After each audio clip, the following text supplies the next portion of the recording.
The first snow came early that year, blanketing the ground in silence before the leaves had a chance to finish their descent. It wasn't the kind of snow that sparkled with wonder. It was heavy, bitter, and unforgiving. The kind of snow that closed doors, silenced prayers, and left no footprints unless you had nowhere else to go. She had nowhere else to go. Her name was Elia Monroe, and on the morning of her 19th birthday, she fled. Wrapped in her mother's wool shawl, boots worn to the sole, she slipped through the back door of a house that had never been hers, in a town that had never let her belong.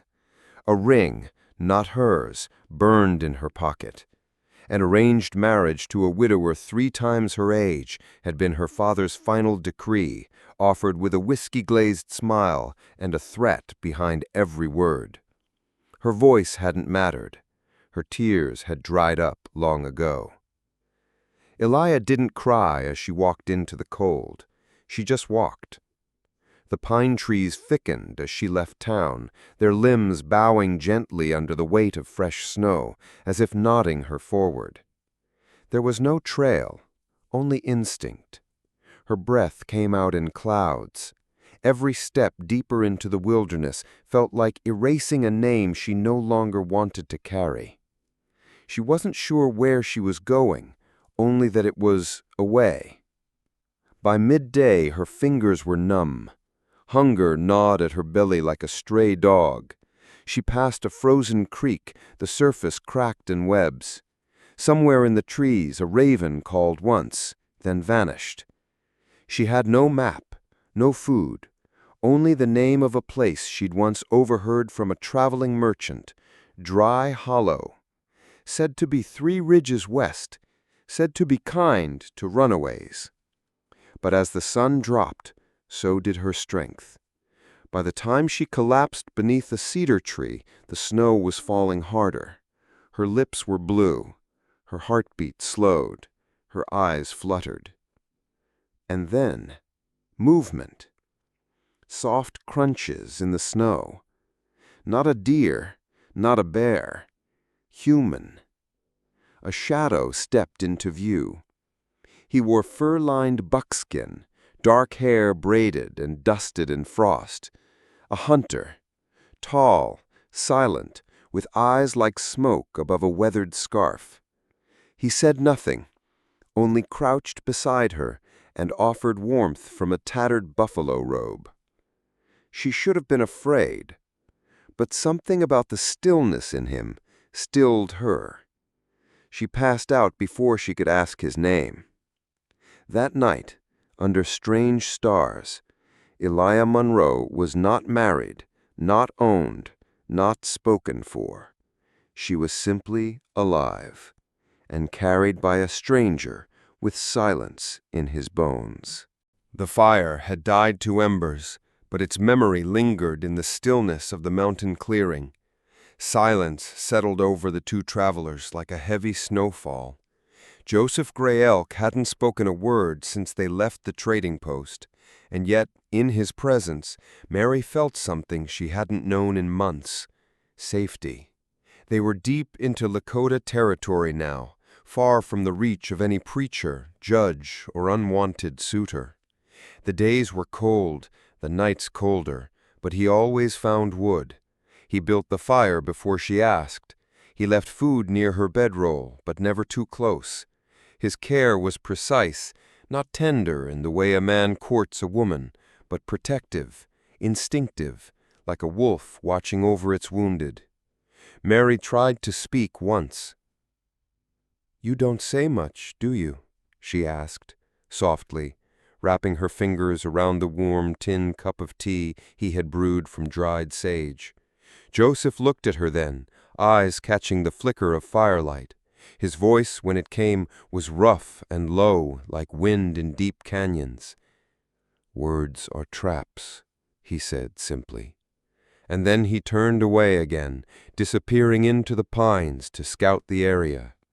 She wanted to be irritated, wanted to feel something familiar, like frustration or suspicion, but all she felt was a strange calm.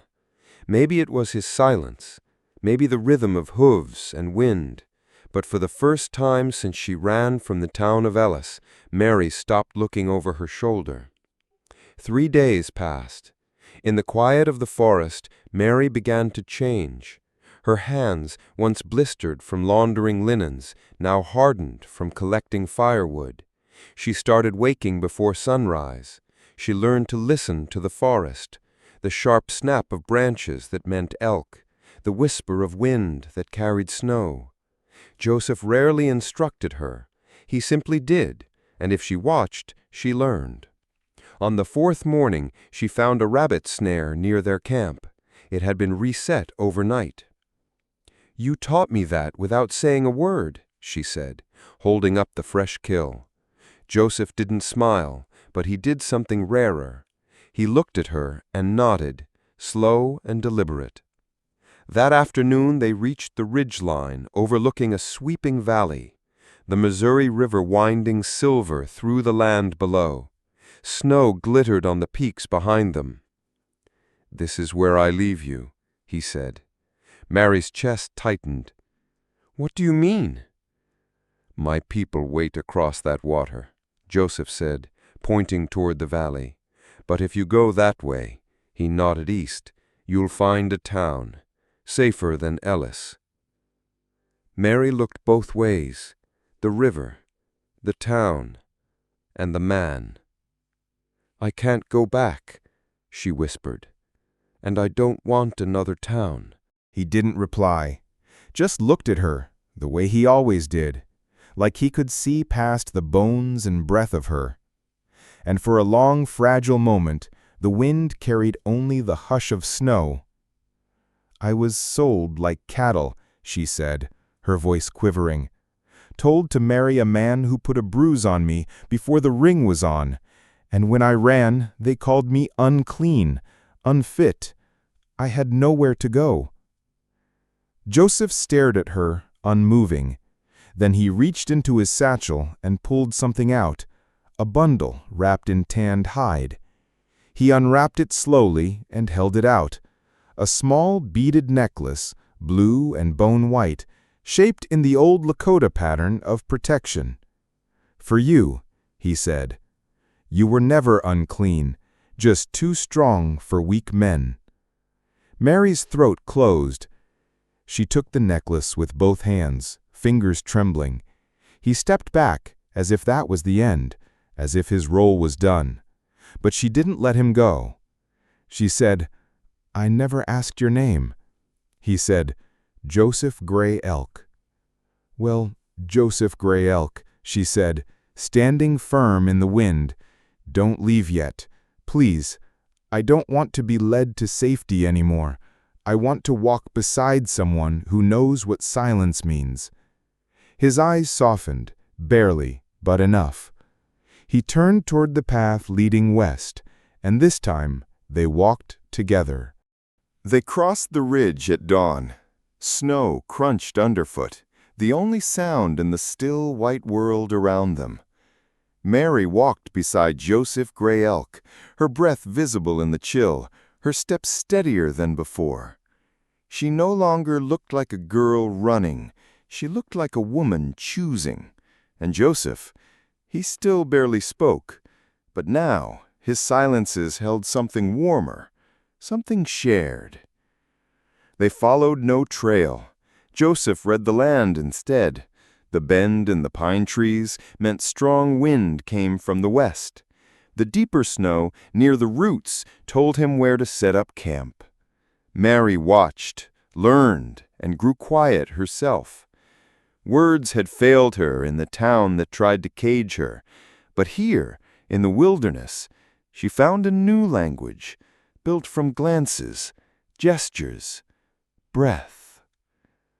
That evening they reached a frozen creek winding through a cluster of cottonwoods. Joseph nodded toward a fallen log, and Mary understood they would rest here. She gathered twigs and pine cones while he started the fire with flint and patience. When the flames caught, he handed her a strip of dried bison meat. "I've never eaten bison before," she said, biting into the tough, smoky strip. Joseph shrugged. First time for everything. She smiled at that, his attempt at humor. A small step, but for him, maybe a leap. The stars came out one by one, silent sentinels above. Mary lay on her blanket beside the fire, her eyes tracing constellations she never had time to notice before. Joseph sat across from her, sharpening his knife with slow, deliberate strokes. "Why did you help me?" she asked. He didn't look up. The sound of the whetstone against the blade filled the space between them. "My mother," he finally said, "was taken by men who thought silence meant weakness. She escaped, walked barefoot 2 days back to her people. She taught me, sometimes the loudest ones are the cruelest." Mary said nothing, just breathed. In, out. And after a while, her eyes closed, lulled by the crackle of fire and the sound of stone on steel. They crossed the ridge at dawn. Snow crunched underfoot, the only sound in the still white world around them. Mary walked beside Joseph Gray Elk, her breath visible in the chill, her steps steadier than before. She no longer looked like a girl running, she looked like a woman choosing. And Joseph, he still barely spoke, but now his silences held something warmer, something shared. They followed no trail. Joseph read the land instead. The bend in the pine trees meant strong wind came from the west. The deeper snow near the roots told him where to set up camp. Mary watched, learned, and grew quiet herself. Words had failed her in the town that tried to cage her, but here, in the wilderness, she found a new language, built from glances, gestures, breath. That evening they reached a frozen creek winding through a cluster of cottonwoods. Joseph nodded toward a fallen log, and Mary understood they would rest here. She gathered twigs and pine cones while he started the fire with flint and patience. When the flames caught, he handed her a strip of dried bison meat. "I've never eaten bison before," she said, biting into the tough, smoky strip. Joseph shrugged. "First time for everything." She smiled at that, his attempt at humor. A small step, but for him, maybe a leap. The stars came out one by one, silent sentinels above. Mary lay on her blanket beside the fire, her eyes tracing constellations she never had time to notice before. Joseph sat across from her, sharpening his knife with slow, deliberate strokes. "Why did you help me?" she asked. He didn't look up. The sound of the whetstone against the blade filled the space between them. "My mother," he finally said, "was taken by men who thought silence meant weakness. She escaped, walked barefoot 2 days back to her people. She taught me, sometimes the loudest ones are the cruelest." Mary said nothing, just breathed. In, out. And after a while, her eyes closed, lulled by the crackle of fire and the sound of stone on steel. By the time they crossed into the Bitterroot foothills, winter had sunk its teeth into the land. Snow lay thick in the passes, and every breath turned to steam. The trail became harder, the nights colder. But Mary no longer felt like prey. She had changed, her stride longer, her eyes sharper, her silence purposeful. She didn't ask where Joseph was taking her anymore. She trusted the path as long as he walked it beside her.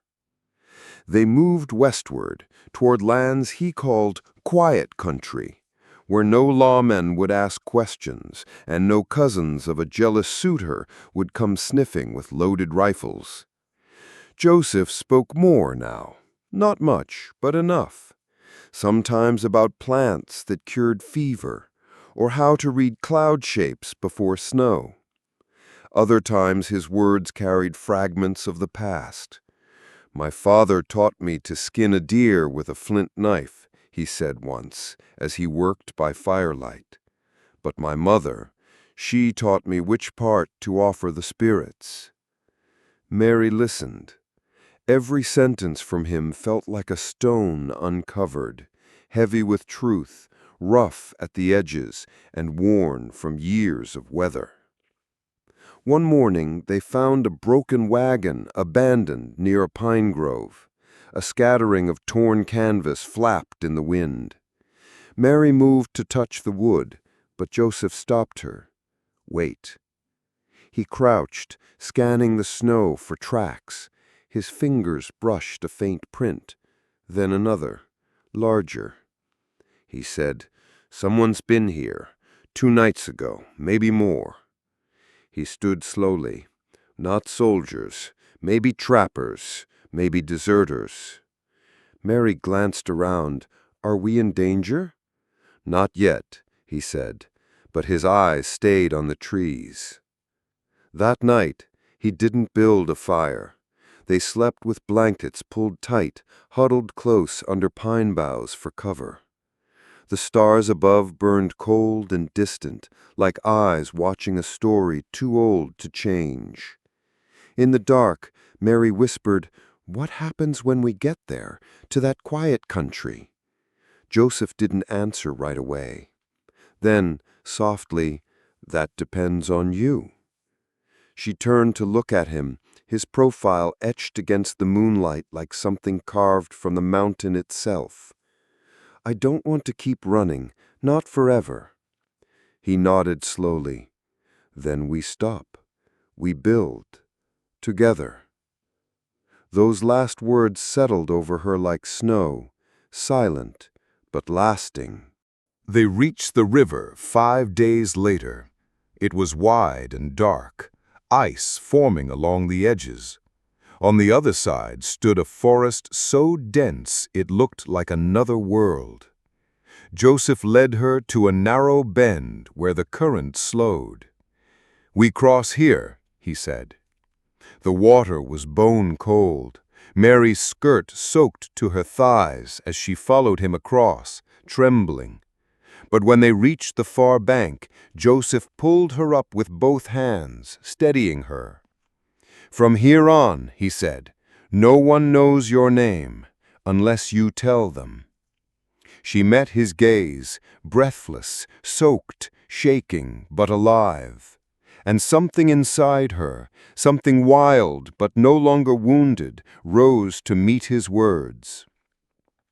They walked into the woods, deeper and deeper, until the trees swallowed the sky and even memory began to fade. There in a clearing, Joseph stopped. "This is it." It wasn't much. A circle of earth, some logs, the remains of an old hunting shelter half buried in snow. But to Mary it was everything. A place untouched by threats, expectations, or forced vows. A place to start again. She looked at Joseph. "We'll need walls, a roof, a fire pit." He smiled, just a flicker. "Then let's build." They set to work, side by side, as ravens wheeled above them, and the wind brought scents of pine and thawing earth. They cut timber, hauled stones, cleared snow. Their hands blistered, their backs ached, but each night they lay beside each other, warmer than the night before. One evening, as they roasted the last of the winter meat, Joseph pulled something from his pouch. A strip of leather, beads strung in a spiral pattern, white, red, and dark blue. He handed it to her, without a word. Mary touched the beads with reverence. "Is this for me?" Joseph nodded. "My mother's. She gave it to me when I left home. Told me to pass it on only when I found something worth keeping." Mary's voice trembled. And you think I'm worth keeping?" His eyes held hers. "I know you are." And in that clearing, beneath the watching pines, Mary realized she was no longer running, not from a man, not from a town, not even from herself. She was home. Spring came slowly to the high country. It crept in through the thawing river, the drip of melting snow on canvas roofs, the green haze softening the edges of once dead trees. It arrived not with a roar, but a hush, like the world holding its breath after a long and bitter sleep. For Mary, it was the first spring she ever felt with her whole self, not as someone's daughter, not as someone's bride-to-be, but simply as a woman with calloused hands, cracked lips, and eyes that had finally seen too much to ever shut again. The cabin stood now, rough but standing. The walls bore the weight of storms and time, and Mary had etched her initials into one of the beams, not out of pride, but to remind herself she had survived and helped build something that wouldn't vanish when men changed their minds. Joseph had taught her how to fish, how to trap rabbits with braided grass, and how to listen to the forest's breath before the rain came. She'd taught him to laugh again, real laughter, not just the low sound he gave when something amused him in solitude. Their rhythms had become natural, like two seasons circling the same sun. But the past, as always, found its way in. It was late May when they heard the rider. Not the gallop of a hunter or the slow clop of a trader. No, this was something in between, a measured urgency, like someone unsure if they should chase or flee. Joseph crouched behind a tree, his bow strung before Mary even stood. They waited. A man appeared through the trees, broad-shouldered, dressed like the Easterners, black coat, trimmed beard, rifle slung low across his back. His horse was tired, foam at its mouth. Mary stepped forward before Joseph could stop her. "Isaac?" she said, the name catching in her throat. The man looked up and smiled. "Mary Ellen Whitaker, you've led me on quite the journey." Joseph didn't speak, but he didn't lower the bow either. Mary's hand shook. "I don't belong to you, not anymore, maybe never." The man dismounted slowly. "Your father's dead, pneumonia. He wrote your name in his final letter. Begged me to bring you home. You're his only heir now. The ranch, the land, it's yours, and I'm here to protect that future." Joseph took a single step forward. The string of his bow creaked. But Mary didn't flinch. "I know my future. It's in this dirt, these trees, that cabin, and the man beside me who never once raised his voice or his hand or told me who I should be." Isaac stared at her, not angry, just confused, like someone staring at a book written in a language he never tried to learn. "You'd give up everything?" he asked. "For this?" Mary nodded. "I didn't give it up. I traded it. For peace, for breath, for a life that's mine." Isaac looked around, at the trees, at the half-wild garden Mary had started, at the rabbit skins drying on a line. He was a man of order and laws, of straight fences and arranged futures. He couldn't understand what it meant to love something messy, something unclaimed by a deed. He mounted his horse again. "If you change your mind," he said, "the ranch is still there." But Mary was already turning away. That night, she and Joseph sat on the cabin step, watching the stars bloom in the black sky. She rested her head against his shoulder. "Do you ever miss the places you came from?" she asked. Joseph was quiet a long while. Then, "Sometimes. But They never missed me back. She smiled.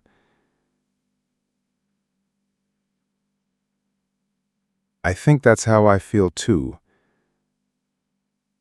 He took her hand, and there, beneath the pine and the moonlight and the breath of a wild country still untouched by maps, Mary finally understood what it meant to be chosen, not because she was quiet enough or obedient enough or the right kind of woman, but because she was seen. Because even her wildest, fiercest self had been met with silence, not scorn. And in that silence, something sacred had grown. A promise kept, a life begun, and love, not loud, not declared,